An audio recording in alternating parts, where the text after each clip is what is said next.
Hello વિદ્યાર્થી મિત્રો, જય શ્રી કૃષ્ણ, જય હિન્દ.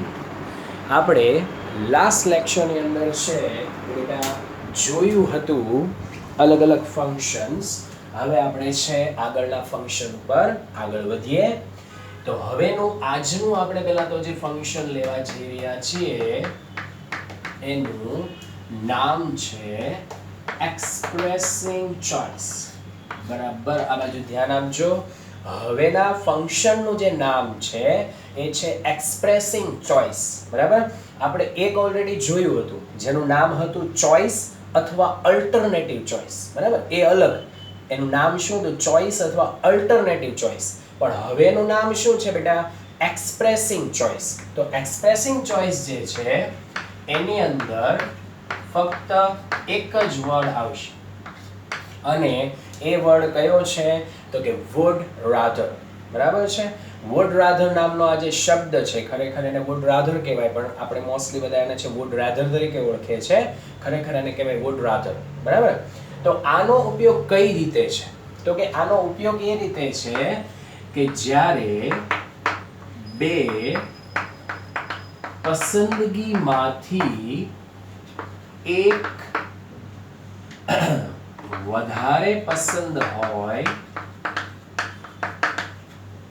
તે દર્શાવવા વપરાય. તમારી પાસે છે ને ટોટલ કેટલી ચોઇસ હશે? બે. તમારી પાસે બે ટોટલ ઓપ્શન છે. બરાબર, એમાંથી તમે જે ઓપ્શનને પ્રાયોરિટી આપો છો, મતલબ કે પહેલી પસંદગી તમે જેને આપો છો એ દર્શાવવા માટે છે બેટા આપણે શેનો ઉપયોગ કરીએ છીએ? વુડ રેધરનો ઉપયોગ કરીએ છીએ. બરાબર છે, જેને તમે પહેલી પ્રાયોરિટી આપો છો એના માટે. હવે આની રચના શું આવે તો કે આમાં છે ને સૌથી પહેલા તો કર્તા, પછી વુડ રાધર, પછી અહીંયા જે છે જો ક્રિયાપદ આવતું હોય તો કેવું રૂપ લેવાનું? તમારે V1 લેવાનું. બરાબર, અને ક્યારેક ક્યારેક જે છે એ સીધું જ ક્રિયાપદ વગર પણ કોણ આવી શકે છે? પ્રથમ પસંદગી આવી શકે. બરાબર, પ્રથમ પસંદગી આવી જાય એના પછી કોણ આવી જશે? અહીંયા ધેન. પછી ધ્યાન આપજો, અહીંયા તમારે લેવાની છે બીજી પસંદગી, અને પછી કાંઈ અન્ય શબ્દ હોય તો, નહીતર કાંઈ નહીં. પણ ધારો કે બીજી પસંદગીમાં ક્રિયાપદ આવતું હોય તો એ ક્રિયાપદ હંમેશા તમારે લેવાનું છે ING વાળું ક્રિયાપદ. શું કામ? કારણ કે કોના પછી મૂકવાનું છે? ધેન પછી મૂકવાનું છે એટલે. બરાબર, બોલો એ સાંભળજો. પેલા કરતા આવ્યો, વુડ રેધર આવશે, ક્રિયાપદ જો મૂકવાનું થયું તો કેવું રૂપ લેવાનું છે? V1. પછી મૂકવાની પ્રથમ પસંદગી. ક્યારેક પ્રથમ પસંદગી છે એ ક્રિયાપદ પણ હોઈ શકે. બરાબર, પછી ફરજિયાત ધ્યાન મૂકી દેવાનું. બીજી પસંદગી. બરાબર, જો ક્રિયાપદ અહીંયા પસંદગી નહીં હોય તો બીજી પસંદગી કોઈ નાઉન હશે, કર્મ હશે. જો ક્રિયાપદ અહીંયા પસંદગી હશે તો સામે પણ પસંદગીમાં પાછું કોણ આવતું હોય? બીજી પસંદગીમાં ક્રિયાપદ જ આવતું હોય. તો ઈ ક્રિયાપદ પાછું કેવું લેવાનું છે? ING વાળું લેવાનું છે. અને છેલ્લે જે છે એ તમારે મૂકવાના અન્ય શબ્દ જો હોય તો. બરાબર, હવે કઈ રીતે એ બરાબર અહીંયા ધ્યાન આપજો. હું તમને ઉદાહરણ એનું બતાવું છું. માની લો કે એવું વાક્ય તમને આપેલું છે કે ભાઈ રાહુલ would rather. બરાબર, પછી અહીંયા ધારો કે લખેલું છે travel. આ વાક્ય છે અધૂરું છે. બરાબર, રાહુલ would rather travel વાક્ય અધૂરું છે અને તમને ટોપિકમાં આપી દીધું છે એક્સપ્રેસિંગ ચોઇસ. અને હવે માની લો કે તમને હિન્ટમાં શબ્દ આપ્યો છે બસ. એક જ વર્ડ આપ્યો. બરાબર છે, તો રાહુલ would rather travel. હવે એટલું અહીંયા જો V1 સુધી તો આવી ગયું છે તમારી પાસે. તો હવે મુસાફરી કરવાની વાત થાય છે તો બાય બસ, એટલે કે બસ દ્વારા. પછી અહીંયા છે મારે શું મૂકી દેવાનું વચ્ચે? પહેલા તો ધ્યાન. એક પસંદગી મેં બાય બસ મૂકી દીધી, પછી વચ્ચે ધ્યાન મૂકી દીધું. બીજી પસંદગી આપણે જે લખવી હોય તે બાય ટ્રેન. બરાબર, તો અહીંયા પહેલી પસંદગી છે આપણે કોને આપી દીધી? By bus. અને બીજી પસંદગી કોને આપી દીધી? By train. પણ એવું કમ્પલસરી નથી કે અહીંયા જ બસ લખવું પડે. તમે બસ અહીંયા લખશો તો કઈ ફરક નથી પડતો. બરાબર છે, કારણ કે બે પસંદગી ટોટલ આવવી જોઈએ અને એમાં હિન્ટમાં જે કીધું હોય એ ફરજિયાત એક તો આવી જવું જોઈએ. બરાબર, હવે જો વાક્ય શું બની ગયું? Rahul would rather travel by bus than by train. Rahul જે છે ટ્રેનમાં મુસાફરી કરવા કરતા બસ દ્વારા મુસાફરી વધુ પસંદ કરશે. બોલો એ સાંભળજો. રાહુલ ટ્રેન દ્વારા મુસાફરી કરવા કરતા બસ દ્વારા મુસાફરી કરવાનું વધુ પસંદ કરશે. એની પાસે બે ઓપ્શન છે, કાં તો ટ્રેન દ્વારા જાય કાં તો બસ દ્વારા જાય. પણ એ પહેલી પસંદગી કોને આપશે? તો કે બસને આપશે. બરાબર છે. એની પાસે જ્યારે બે પસંદગીમાંથી એક વધારે પસંદ હોય દર્શાવવા માટે વપરાય છે, તો એને બસ વધારે પસંદ છે. આપણે એવું બતાવી દીધું. જો ત્યાં હું ટ્રેન લખી દઉં, બરાબર છે, તો એની પહેલી પસંદગી કઈ થઈ જશે? ટ્રેન. ઓકે, તો આ વુડ રાધરનો ઉપયોગ છે. અને અહીંયા મેં તમારા માટે છે એનું એક એક્ઝામ્પલ પણ લખી દીધું કે ભાઈ કઈ રીતે જે છે એ વુડ રાધર જે છે એના સેન્ટેન્સીસ તમારા માટે પૂછાતા હોય છે. ઓકે, આ રીતે છે બેટા તમને સેન્ટેન્સ છે એ પૂછાઈ શકે છે. આ રચના છે એ તમારે ખાસ મગજમાં રાખવાની છે. ટોપિક નાનકડો એવો છે પણ રચના મેઇન આમાં હોય છે. ઓકે, એટલે આ રચના ખાસ તમારે ભૂલવાની નહીં. હવે હું તમને લઈ જઈશ નેક્સ્ટ ટોપિક ઉપર.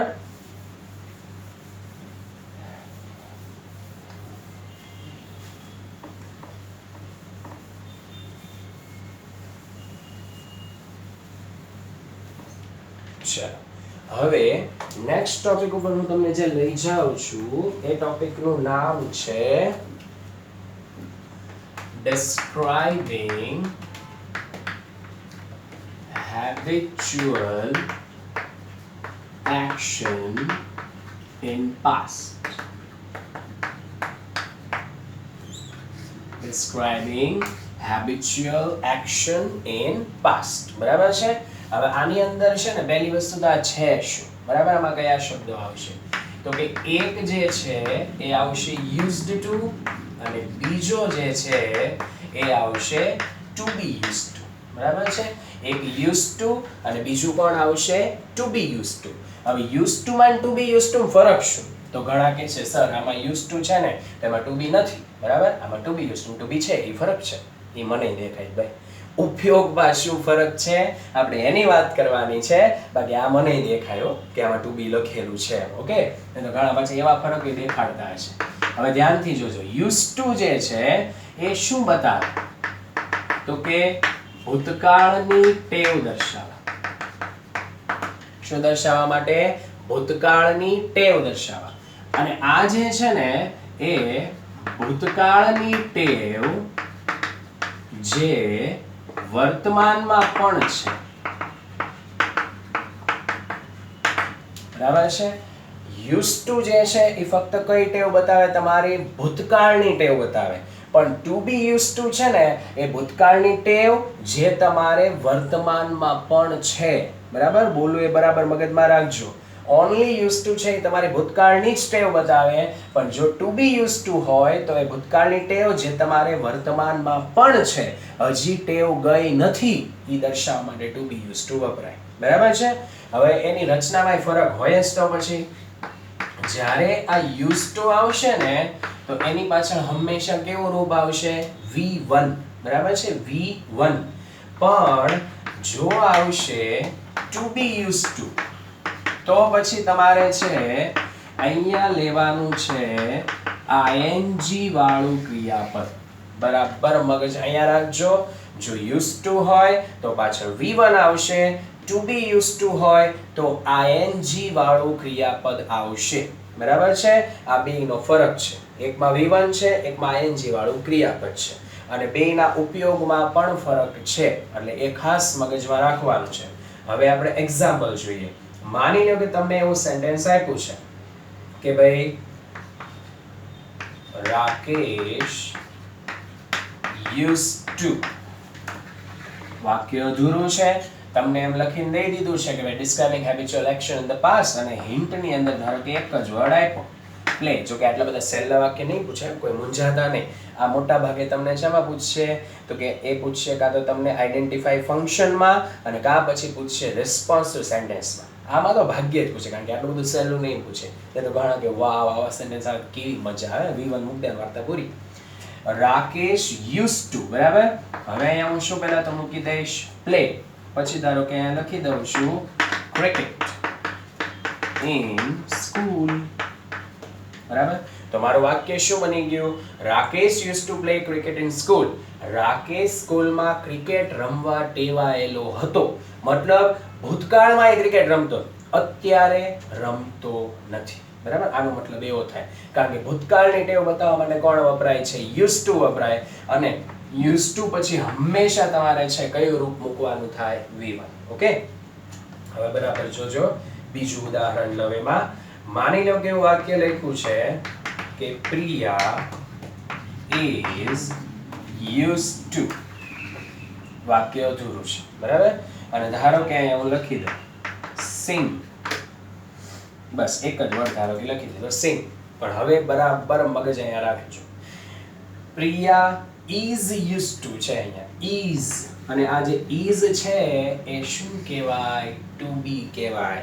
એ તો ઘણા હું વિચાર કરે ખબર અહીંયા to be લખાઈને આવે પછી used to આવે તો ing વાપરવાનું, એવું નહીં.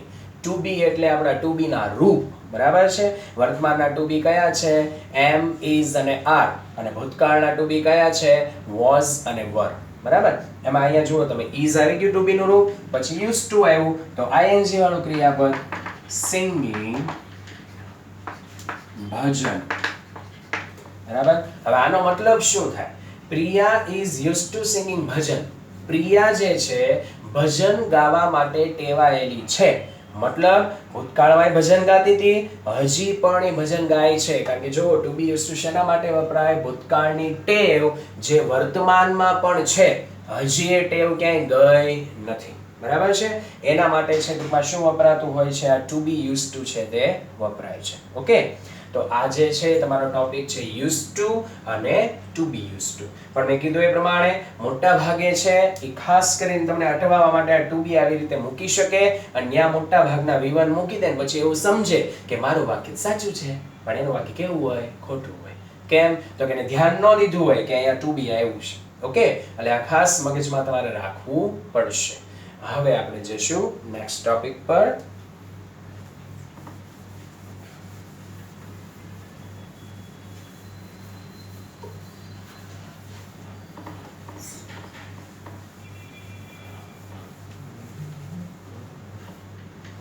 ચાલો, હવે નેક્સ્ટ ટોપિક જે છે એ આપણે લઈએ યસ શોઈંગ પર્પસ.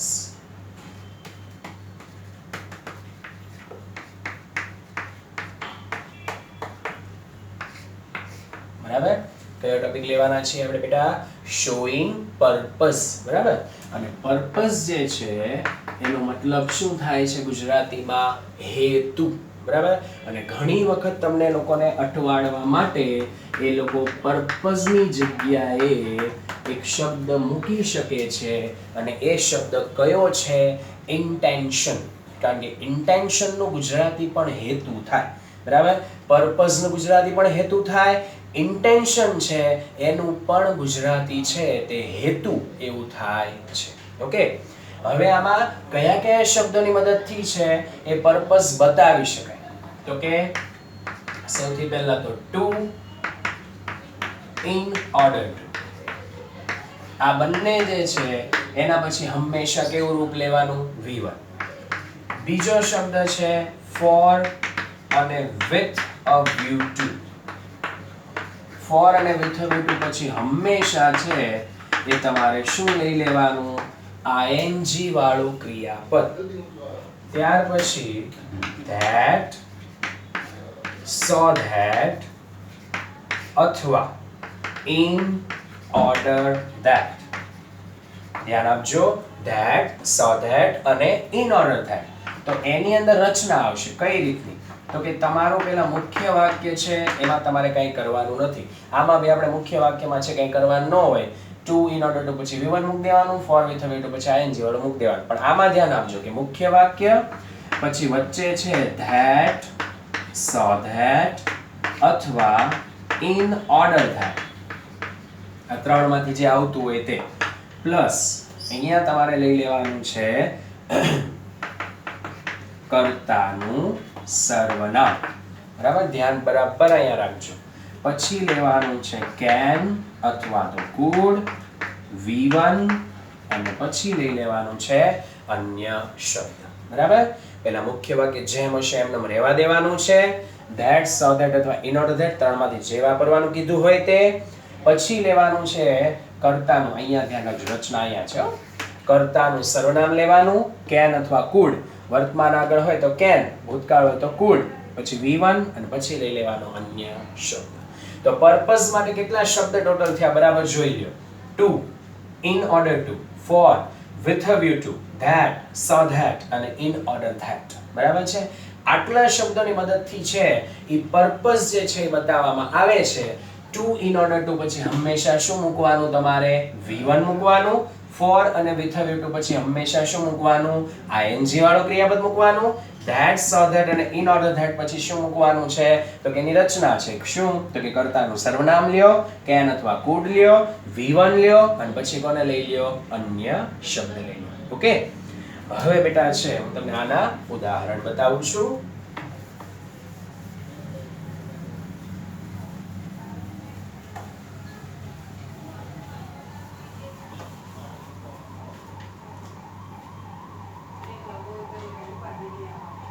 ચાલો હવે આપણે છે માની લો કે તમને એવું એક વાક્ય ધારો કે આપ્યું છે કે ભાઈ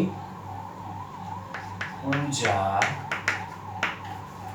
went to English class. પછી વાક્ય અધૂરું છે, ટોપિક તમને આપી દીધો શોઈંગ પર્પસ અને હિન્ટમાં છે તમને ધારો કે આપ્યું છે in order to. બરાબર છે અને ધારો કે લીધું છે અહીંયા લર્ન.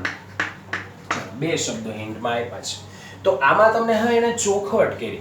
શોઈંગ પર્પસ ટોપિકનું નામ તો દીધું જ તે, પણ ભેગું તમને એને હિન્ટમાં શબ્દ દઈ દીધો કે કયા શબ્દની મદદથી તમારે છે એ પર્પસ બતાવવાનો છે.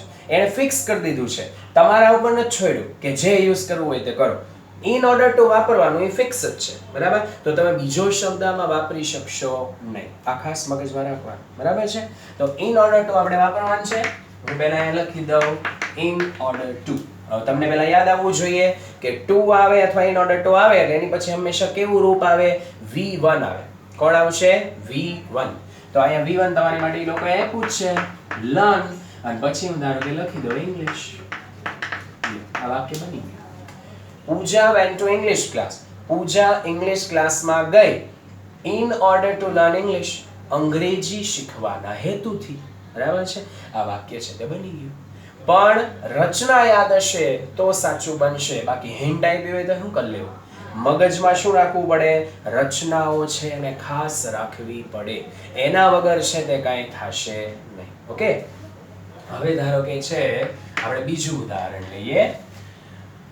માની લો કે એવું વાક્ય લઈ લઈએ કે સલમાન ખાન visited USA. વાક્ય અધૂરું. કૌંસમાં તમને આપ્યું છે with a view to અને પછી ધારો કે લખ્યું છે enjoy. બરાબર છે. ચાલો હવે આમાં ચોખવટ કરી દીધી with a view to. Fix થઈ ગયું. પર્પસ ભલે ટોપિક રહ્યો પણ તમારે વાપરવાનું શું? Compulsory with a view to ફરજિયાત વાપરવાનું છે. તો પહેલા તો અહીંયા હું લખી દઉં with a view to, કારણ કે મુખ્ય વાક્યમાં આપણે કંઈ કરવાનું ન હોય. આ with a view to લખી દીધું. Ready? with a view to અને for આવે એટલે ing વાળું ક્રિયાપદ આવે એ મગજમાં હોવું જોઈએ, યાદ હોવું જોઈએ, તો વાક્ય સાચું બને. બરાબર, તો એન્જોય લખ્યું છે એ એન્જોય નું મારે અહીંયા શું કરવું પડશે? એન્જોયિંગ અને પછી હું અન્ય શબ્દમાં મૂકી દઉં વેકેશન. થઈ ગયું વાક્ય. તો સલમાન ખાન visited USA. સલમાન ખાને USA ની મુલાકાત લીધી with a view to enjoying vacation. Vacation નો આનંદ માણવાના હેતુથી. બરાબર, એનો હેતુ શું હતો ત્યાં જવાનો? તો કે વેકેશન નો આનંદ માણવો. બરાબર, આ એનો હેતુ હતો. હવે ધારો કે હું બીજું ઉદાહરણ લઉં. માની લ્યો કે તમને જે છે તે વાક્ય આપ્યું છે કે શું લેશું હવે? Yes, Babita cold Jethalal. હવે ઘડીક મજા આવી છે સર. યસ, બરાબર વાક્ય લખો, તમને આમ કંઈક મજા આવે. અને પછી તમને આપી દીધું છે so that અને મોબાઈલ ફોન. રેડી? ચલો ધ્યાનથી જોજો. આમાં તમને ચોખવટ કરી દીધી. શું વાપરવાનું કીધું? સો ધેટ જ વાપરવાનું છે. ફરજિયાત સો ધેટ વાપરવાનું છે. બરાબર? તો પહેલા એમ મૂકી દઉં સો ધેટ. હવે મોબાઈલ ફોન એમાં હિન્ટ શબ્દ હજી એક છે. બબીતા કોલ જેઠાલાલ. બબીતાએ જેઠાલાલને ફોન કર્યો સો ધેટ કે જેથી, હવે મોબાઈલ ફોન ને લગતું મારે કંઈક બનાવવાનું. બરાબર? શી, પછી અહીંયા ભૂતકાળ હતો એટલે હું શું લઈશ? કુડ. પછી ધારો કે લખી દઉં બાય મોબાઈલ ફોન, કે જેથી તે મોબાઈલ ફોન ખરીદી શકે. બરાબર? એ મોબાઈલ ફોન ખરીદવો હશે એટલે જેઠાલાલની સલાહ લેવાની છે, તો મંગાવવાનો હશે. કાંઈ પણ હેતુ બતાવવાનો તો આપણે. વાક્ય શું બની ગયું? બબીતા કોલ જેઠાલાલ. બબીતાએ જેઠાલાલને ફોન કર્યો સો ધેટ કે જેથી she could buy mobile phone, તેણી જે છે મોબાઈલ ફોન ખરીદી શકે. બરાબર? એટલે જે શબ્દ તમને હિન્ટમાં આપ્યા હોય એને કમ્પલસરી યુઝ કરવા પડે. એટલે રચના આપણે બધી જ મગજમાં રાખવી પડે કે ભાઈ પર્પઝમાં ટુ અથવા ઇન ઓર્ડર ટુ આવે તો પાછળ V1 આવશે, ફોર અથવા વિથ વ્યુ ટુ આવે તો ING આવશે, ધેટ સધર કે એનો ધેટ મૂકો તો પછી કર્તાનું સર્વનામ આવશે, કેન અથવા કુડ આવશે, પછી V1 આવશે અને પછી અન્ય શબ્દ આવશે. બરાબર? હવે નેક્સ્ટ ટોપિકમાં જતા પહેલા ટાઈમને ચેક કરી લઈએ જેથી વિડીયો છે બહુ લોંગ થાય નહીં. બરાબર? હજી થોડોક સમય છે એ આપણે લઈ શકીએ એમ છીએ. એટલે નાનકડો કોઈ ટોપિક જો આપણા આવતો હોય અંદર તો એને હું જરા જોઈ લઉં અને પછી આપણે આગળ વધીએ બેટા.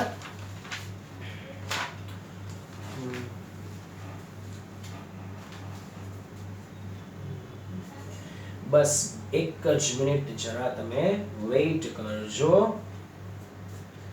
એટલે હું જે છે કોઈ નાનકડો ટોપિક હોય તો જોઈ લઉં અને નહીતર પછી જે છે યસ નાનકડો ટોપિક મને મળી ગયો. હવે આપણે એ ટોપિકને જરા જોઈ લઈએ.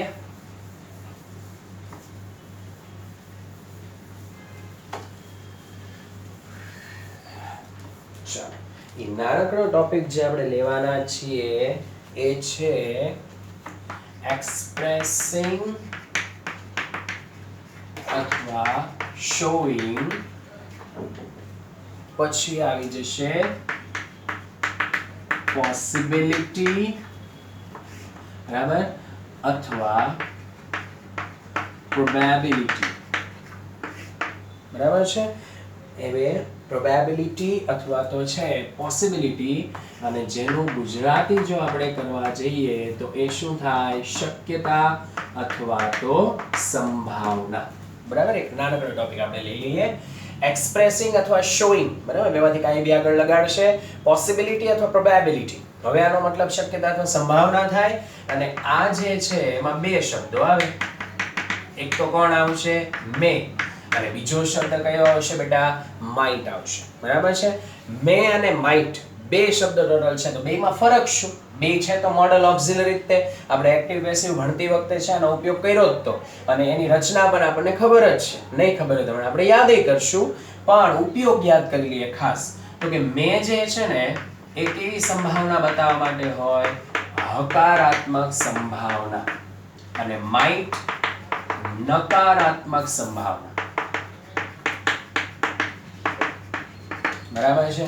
તમારે જ્યારે એકદમ છે જે ફૂલ પ્રૂફ હોય અને ઘણું બધું બનવાની શક્યતા હોય એવું કેવું હોય ને તો મે આવે. પણ જે એકદમ માઇનર એમ કે ને 1 કે 2% જેના ચાન્સીસ હોય એવું કહેવાનું હોય, સાવ નકારાત્મક. બરાબર? આપણી ભાષામાં કીધું ગોળો જ મારવાનો હોય, ગપ્પો આવડો મોટો ઝીકવાનો જ્યારે હોય ને એ દર્શાવવા માટે શેનો ઉપયોગ થાય? માઇટનો ઉપયોગ થાય. બરાબર? તો મે અને માઇટ આ બે ટોટલ જે છે ને એ આ પ્રોબેબિલિટી અથવા પોસિબિલિટી બતાવવા માટેના શબ્દો છે. અને તમારી જાણ ખાતર કહી દઉં, મોટા ભાગે આ ફંક્શનમાં જ પૂછાય છે. આઈડેન્ટિફાય ફંક્શન અથવા તો રિસ્પોન્સ સેન્ટેન્સમાં, કમ્પ્લીટ ધ સેન્ટેન્સમાં તો ક્યારેક જ પૂછશે. એનું રીઝન કે એક્ટિવની રચના આની કેવી હોય તો કે તમને યાદ કરાવી દઉં, મોડલ ઓક્ઝિલરી પછી હંમેશા કેવું રૂપ આવે? V1 આવે. પેસિવની રચના કેવી હોય? મોડલ ઓક્ઝિલરી B અને શું આવે? V3. એટલે આ જે છે ને આવી રચનાવાળા વાક્યો છે એકદમ ઈઝી વાક્યો છે, આપણે બહુ ઓછા પૂછે છે. પણ જો બાય ચાન્સ આપણે પૂછે તો કઈ રીતના છે તે પૂછશે. હવે એનું છે ને એ આપણે સૌથી પહેલા તો શું લઈ લઈએ તો કે ઉદાહરણ લઈ લઈએ. હવે માની લો કે હું વાક્ય છે ધારો કે અહીંયા લઈ લો કે ભાઈ Ketan is ill. He વાક્ય છે ધારો કે અધૂરું, ટોપિકનું નામ તમને એક્સપ્રેસિંગ પોસિબિલિટી અથવા પ્રોબેબિલિટી એવું લખીને આપ્યું છે, અને ધારો કે અહીંયા છે કાઉન્સમાં તમને એવું લખીને આપ્યું હોય કે અવોઇડ, બરાબર છે, ખાલી આટલું જ આપ્યું છે. કેતન ઇઝ ઇલ, કેતન જે છે તે બીમાર છે. અવોઇડ એટલે ટાળવું થાય, તો એ બીમાર હોય ને તો એનું કંઈક ટાળવાની જે શક્યતા હોય કેવી હોય તો કે હકારાત્મક હોય, નકારાત્મક ન હોય. એટલે આપણે એમાં મે વાપરશું, માઇટ નહીં વાપરીએ, કે he may avoid party tonight. બરાબર, કે આજે રાત્રે એ પાર્ટી જે છે એને શું કરશે, ટાળશે. મતલબ કે આજે રાત્રે એ પાર્ટીમાં આવશે નહીં, અને એની હકારાત્મક સંભાવના કહેવાય. કેમ તો કે એ કેવો છે, ઇલ, બીમાર છે એટલા માટે. બરાબર, એટલે એ હકારાત્મક સંભાવના થઈ, અને એટલે મેં શેનો ઉપયોગ કર્યો, મેં. પણ ખાસ યાદ રાખવાનું કે જે તમને હિન્ટમાં શબ્દ આપ્યો હોય ને મેચ થઈ જાવ છે. બરાબર, માની લો કે હું બીજું કઈ ઉદાહરણ લઉં. ધારો કે આપણે ઉદાહરણમાં લઈએ કે ભાઈ ઈશા is happy. બરાબર, પછી વાક્ય ફરીથી અધૂરું છે, અને અહીંયા ધારો કે હું લખી દઉં suicide. બરાબર છે, ચાલો ધ્યાન આપજો. ઈશા ઇઝ હેપી, પછી મેં લખી દીધું suicide. બરાબર છે, તો હવે અહીંયા મેં એમ કીધું છે કે ઈશા કેવી છે, ખુશ છે, અને અહીંયા એમ કીધું છે કે suicide. બરાબર છે, મતલબ કે આત્મહત્યા.